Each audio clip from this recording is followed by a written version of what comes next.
What if everything you thought you knew about ancient history, religion, and identity was suddenly flipped on its head? What if somewhere in the vaults of Iran, yes, Iran, there lay evidence that the earliest chosen people of the Bible weren't who we always assumed they were? That they weren't the whitewashed figures of medieval European art, but people of a much darker hue? In recent years, whispers from inside Iran's national archives and its archaeological institutes have begun stirring controversy and excitement. Because if what some claim is true, it could reframe not just Jewish history, but global history itself.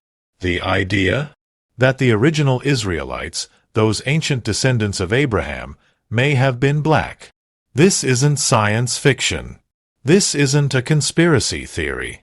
It's a trail of historical breadcrumbs spanning thousands of years, scattered across ruins, scrolls, and ancient records. And in today's video, we follow that trail from the dusty relics of Persia to the heated debates in modern academia. Along the way, we'll explore ancient empires, biblical connections, and how race, politics, and power have reshaped the narrative over centuries. Our journey begins not in Jerusalem or Egypt, but in the sprawling archives of Tehran. Iran, formerly known as Persia, has always been more than just a powerful empire. It was a bridge between civilizations. The Persians once ruled over territories stretching from modern-day Turkey to India. And nestled within that vast empire were the remnants of older peoples: Babylonians, Assyrians, Elamites, and, yes, Israelites. In the mid-20th century, Iranian archaeologists uncovered a number of ancient tablets, inscriptions, and relics dating back to the Achaemenid Empire, Cyrus the Great's time. Now Cyrus, as many know, is mentioned directly in the Bible. He was the Persian king who famously freed the Jews from Babylonian captivity and allowed them to return to Jerusalem. But the documents found in Iran hint at something even more fascinating: communities of Israelites who didn't return to Judea. They stayed. They settled. And their descriptions, found in old travel records and royal registries, don't match the stereotypical image we often associate with biblical Hebrews. Instead, some of the earliest Persian records describe them as dark-skinned people from the western Nile regions. And this is where the rabbit hole begins. To understand how Black Israelites may have ended up in Persia, we need to go back, way back, to the origins of the Hebrew people. The biblical patriarchs, Abraham, Isaac, and Jacob, traced their roots to Ur of the Chaldees, in Mesopotamia. But Abraham is also said to have migrated through Egypt and Canaan. And if we look at ancient Egyptian texts, we find depictions of Semitic peoples, people often with darker complexions, coarse hair, and Nubian features, who moved freely between Egypt and the Levant. Some scholars suggest these were the Proto-Hebrews. Here's where it gets more compelling. During the Exodus, when Moses led the Israelites out of Egypt, the people were described as indistinguishable from Egyptians and Cushites, from modern-day Sudan and Ethiopia. This isn't just a religious claim, it's echoed in classical sources. The ancient Greek historian Herodotus described the peoples of Egypt and Ethiopia as being of the same race and noted that certain groups in the Levant resembled them. And even the Bible, in Numbers 12:1, tells us that Moses married a Cushite woman, and the reaction from his family suggests this wasn't just a small detail. It stirred controversy, implying cultural or racial tension. So what happens when we follow these connections deeper into African antiquity? Some anthropologists and biblical scholars argue that the Israelites weren't a single unified race, but a mixed people with strong ties to Cushitic and Nilotic regions. And if that's true, then the common portrayal of ancient Hebrews as white or olive-toned people from the European imagination could be a historical distortion, a product of centuries of Eurocentric theology and Renaissance art. Now, fast forward to the Babylonian exile. After Jerusalem was conquered in 586 BCE, thousands of Jews were taken to Babylon. When Persia conquered Babylon decades later, many of those exiles were set free. Some returned to Jerusalem. Others moved eastward, deeper into the Persian Empire. This is where the Iranian connection comes alive again. Documents from the reign of Darius and Xerxes mention groups referred to as Yehud and Habaru, working in court bureaucracies and temple systems in cities far from Babylon, places like Susa and Persepolis. But here's the kicker. Persian records sometimes refer to these people using terms typically reserved for foreigners of the Black Land. That phrase was historically used for Nubians and southern Egyptians. It wasn't just language. Some art recovered from Persian palaces shows court scribes or temple workers with clearly African features, not the long noses and light skin we'd associate with Persian elites or Greek immigrants, but broader noses, tightly curled hair, and dark pigmentation. Now, skeptics will say these could simply be Ethiopian or African slaves. And that's entirely possible. But when cross-referenced with Babylonian exile rosters and DNA analysis from nearby burial sites, some researchers found genetic traces linking certain remains to both East African and Levantine populations. These were people who appeared to have deep ancestral roots in both Africa and the Near East. So, what does this mean? It suggests a level of diversity among the ancient Israelites that's been largely erased from modern imagination. And it lends weight to the idea that some of the early Hebrews, especially those who migrated into Egypt and later Persia, may have been black or heavily African in ancestry. Let's be clear, this doesn't mean all Israelites were black, nor does it deny the Middle Eastern identity of ancient Jews. But it does challenge the narrow framework we've inherited, one shaped more by European artists and colonial narratives than by archaeology or scripture. Iran's documents, while not always accessible to Western scholars due to political tensions, continue to provoke quiet buzz in the academic world. Some researchers from universities in Tehran, Shiraz, and even Isfahan have published obscure papers, mostly in Farsi, arguing for a re-examination of racial identity in ancient Semitic groups. One even titled a recent paper, "The Lost Israelites of the Black Land." Outside Iran, these theories are gaining traction in diaspora circles, particularly among groups identifying as Hebrew Israelites in the U.S., Africa, and the Caribbean. For decades, these groups have claimed descent from the biblical Hebrews, often met with skepticism or dismissal. But as new archaeological and genetic evidence emerges, some of their claims are being re-evaluated under a new light. And here's a twist. There are oral traditions in parts of Western Africa, like among the Igbo people of Nigeria, that describe an Exodus-like journey and claim descent from Israelite tribes. The Lemba people of southern Africa also have Jewish customs and rituals, and recent genetic studies showed that many Lemba males carry the Cohen modal haplotype, a genetic marker strongly associated with the priestly line of Aaron. None of this proves a singular truth. But it does point to something powerful, that ancient Israel was likely far more diverse than the Hollywood version, and that the story of God's chosen people, whether you read it religiously or historically, might include chapters written in African ink. In the next segment, we're going to examine what happened to these communities. Why did the narrative of a black Hebrew identity vanish from mainstream history? What role did colonialism, church politics, and even racial ideology play in reshaping the image of the ancient Israelites? And most importantly, what's hidden in the still-sealed vaults of Iran that could change everything? Stay with us. The idea that ancient Israel was ethnically diverse and that many early Israelites may have had African ancestry raises a provocative question. If these communities existed, why were they erased or ignored in mainstream history? To understand that, we have to look at how history is written, and who gets to write it.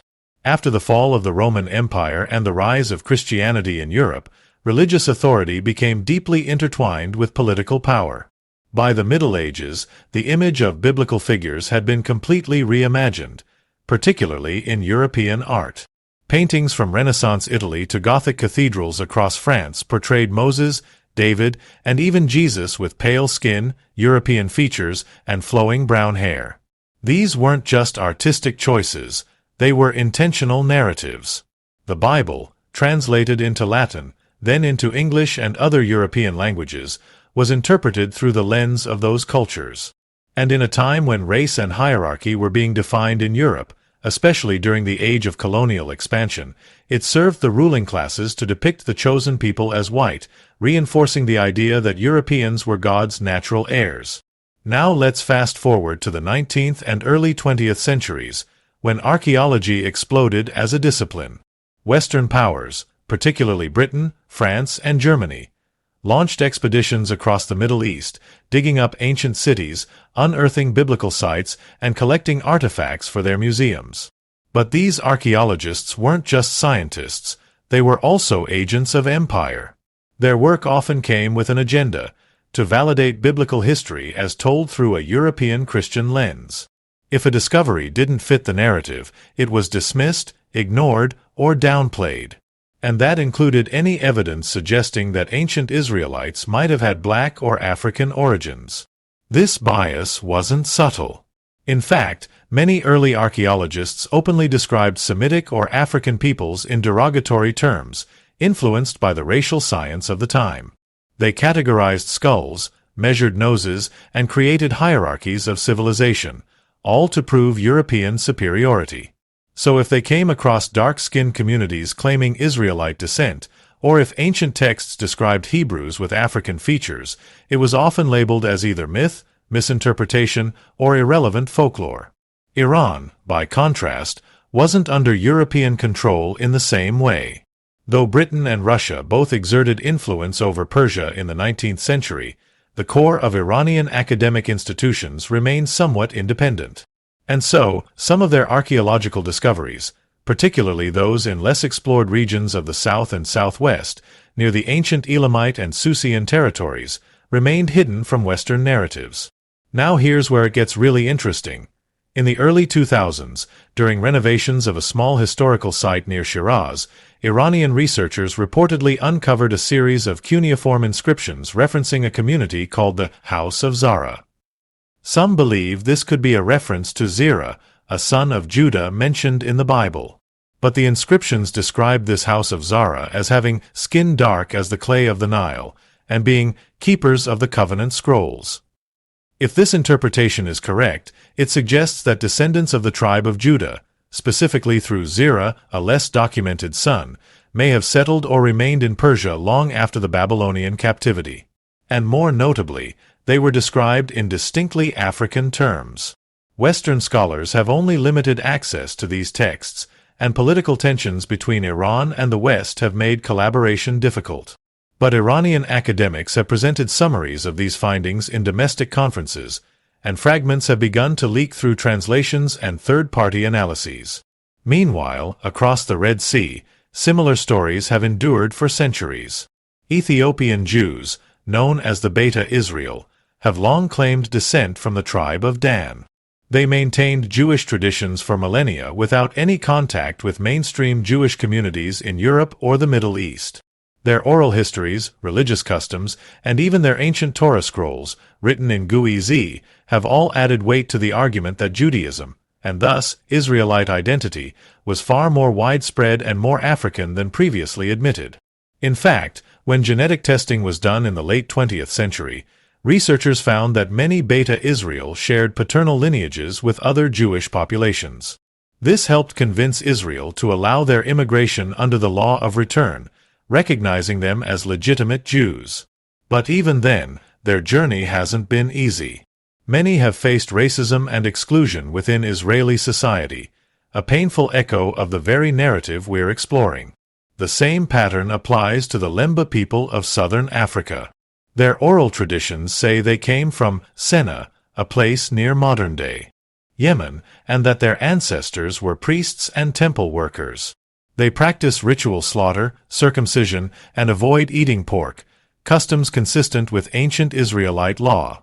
When genetic studies were conducted, a significant portion of Lemba men were found to carry the Cohen modal haplotype, the same marker found in Jewish priests or Kohanim.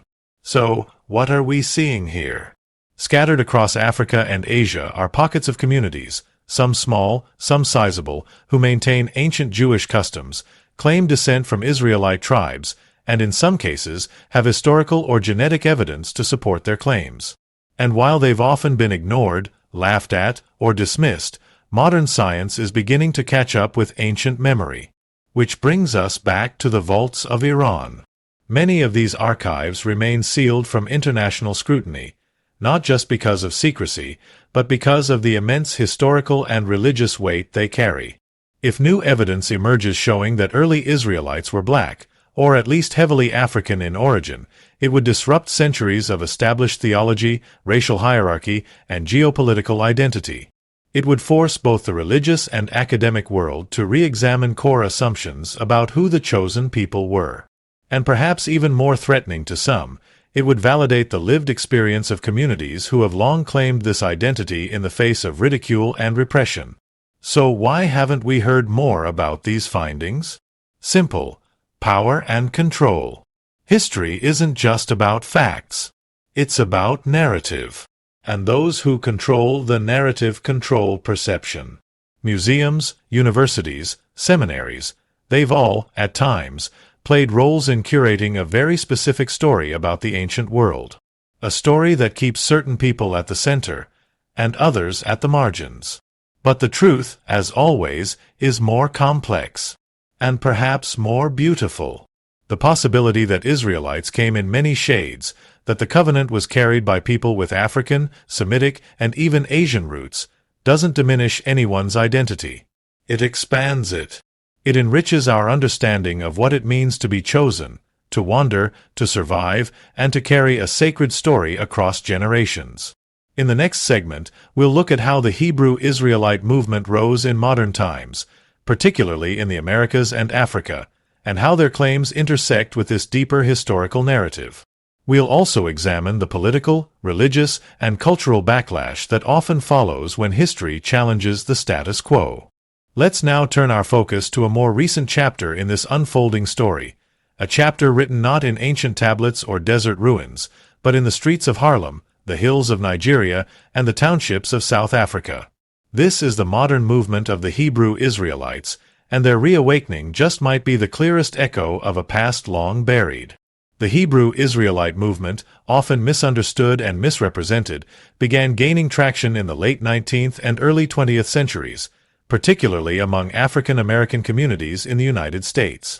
At its core, the movement is rooted in a bold claim that many descendants of the transatlantic slave trade are in fact the true descendants of the biblical Israelites.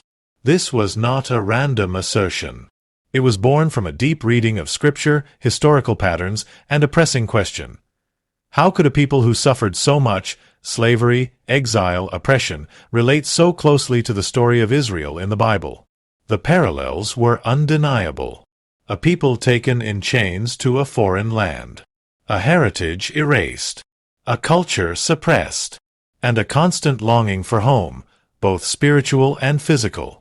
Early leaders of the movement, such as Frank Cherry and William Saunders Crowdy, preached that black Americans were not simply descendants of African tribes, but of the lost tribes of Israel.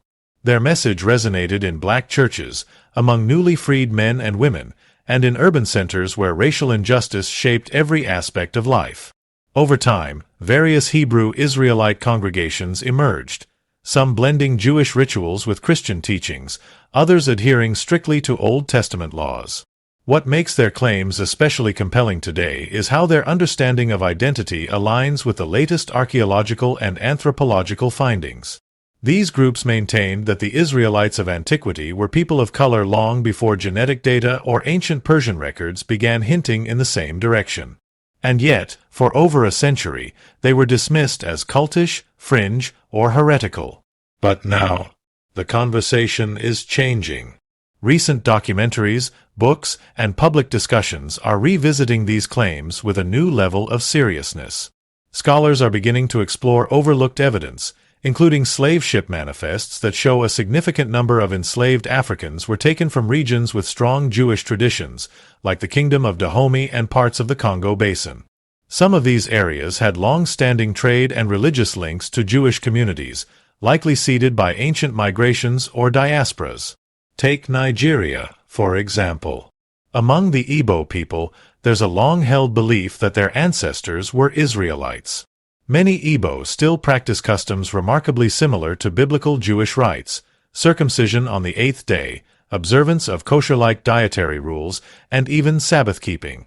The connection was so strong that during the 1960s, when Israel was young and still defining its Jewish identity, Israeli scholars conducted anthropological research among the Igbo to explore these similarities. And yet, despite the parallels, mainstream Jewish institutions were slow, if not outright unwilling, to acknowledge these connections. Why? Because, once again, recognition isn't just about truth. It's about power, boundaries, and belonging. Accepting that black communities, whether in Africa or America, might hold legitimate claims to Israelite identity threatens long-standing ideas about race, religion, and who gets to define authenticity. In South Africa and Zimbabwe, we see the same pattern with the Lemba people. As mentioned earlier, they kept kosher-like dietary rules, had ritual purity laws, and performed animal sacrifices in ways that mirrored ancient Jewish tradition. They claimed descent from Jewish merchants who traveled down the eastern African coast more than 2,000 years ago. For decades, these claims were dismissed as myth. But genetic research published in the late 1990s and early 2000s changed everything.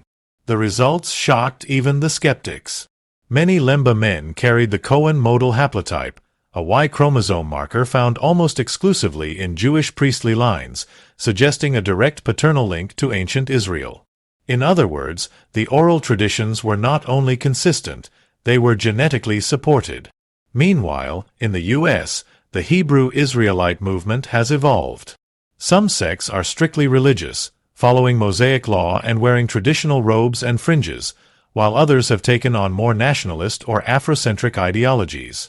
And yes, some have espoused controversial or exclusionary beliefs. But to focus only on the extremes is to miss the broader truth. This movement represents a reclamation of identity. It's a search for heritage, dignity, and belonging in a world that has tried to erase all three. And now, many of these communities are asking difficult questions that resonate globally. Questions like, why were African Jews and Israelites written out of biblical history? Why are images of Moses and Jesus almost always white in art, even though they were born in the Middle East, raised among Egyptians, and likely resembled the people of their region? Why are so many ancient artifacts in museums interpreted through a European lens, even when they were made by people of color? These are not comfortable questions for those who've grown up with a certain narrative. But history is not supposed to be comfortable. It's supposed to be honest. Returning to Iran, several researchers believe there are still hundreds, possibly thousands, of untranslated documents in private collections and state-controlled vaults. Some of them may hold keys to understanding what happened to the Israelites who remained in Persia long after Cyrus freed them. Did they assimilate? Did they maintain their traditions? Were they among the ancestors of today's Eastern Jewish communities? Or did they vanish into the melting pot of empire? And perhaps most importantly, did they look more like the African Hebrews of Nigeria and Ethiopia than the Europeans of Renaissance paintings? To some, these are just academic musings. But for others, for people who've spent generations searching for their roots, these are life-altering revelations. Because history, at its deepest level, is not just about dates or documents. It's about identity. It's about who we are, where we come from, and what stories we carry in our blood. As more pieces of the puzzle fall into place, Persian tablets, African oral traditions, genetic data, and archaeological evidence, we find ourselves standing at a crossroads. One path leads to the same old narrative, safe, sanitized, and incomplete. The other path is more difficult. It challenges assumptions. It asks uncomfortable questions. But it leads closer to the truth. In our final segment, we'll explore what all of this means for the future. What happens when the hidden history of the Black Israelites becomes widely accepted? What could it mean for religion, politics, and cultural identity? And most urgently, what will we do with this knowledge once the vaults are finally opened? If Iran's archives truly contain records that confirm the presence of African-descended Israelites, if the House of Zara, the Temple Scrolls, and the Covenant tribes described in their texts can be verified, then we're looking at one of the most significant historical revelations of the 21st century. But this isn't just a scholarly or religious matter. It challenges the very structure of identity, power, and narrative in our global society. Let's ask the hardest question first. What happens if the world finally acknowledges that many of the original Israelites were black? First, the religious implications would be seismic. The three Abrahamic faiths, Judaism, Christianity, and Islam, all trace their spiritual lineage to the Hebrew Bible.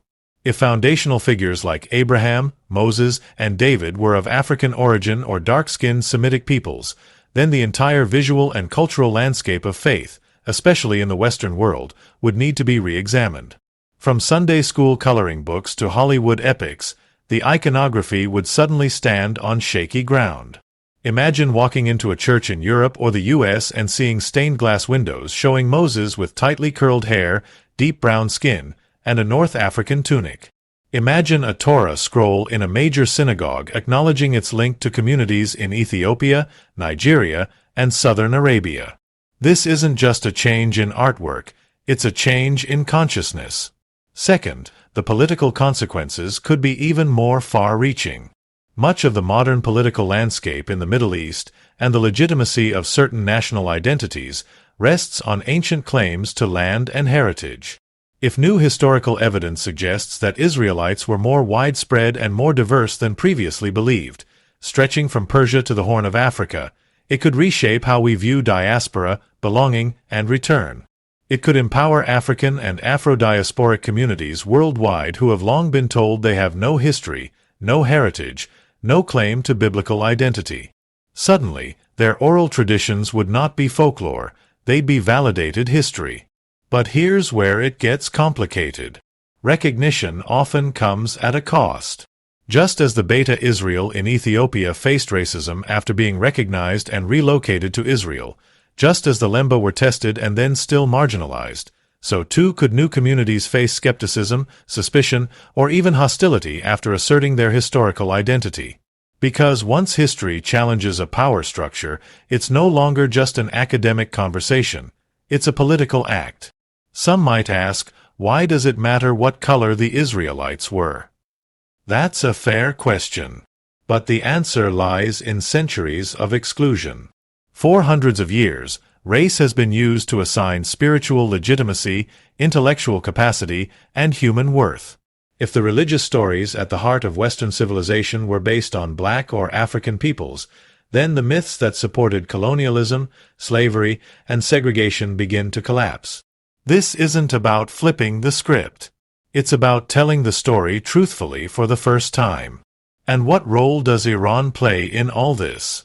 Ironically, the country seen by many as isolated, antagonistic, or locked in conflict may be holding the keys to a shared human history. If Iran chooses to release these archives, whether through academic partnerships, digital repositories, or open-source translations, it could initiate a global reawakening. It could give the world a fuller picture of the Israelites as a diverse, dispersed, and resilient people. It could help black and brown communities across the globe reconnect with a heritage stolen or silenced.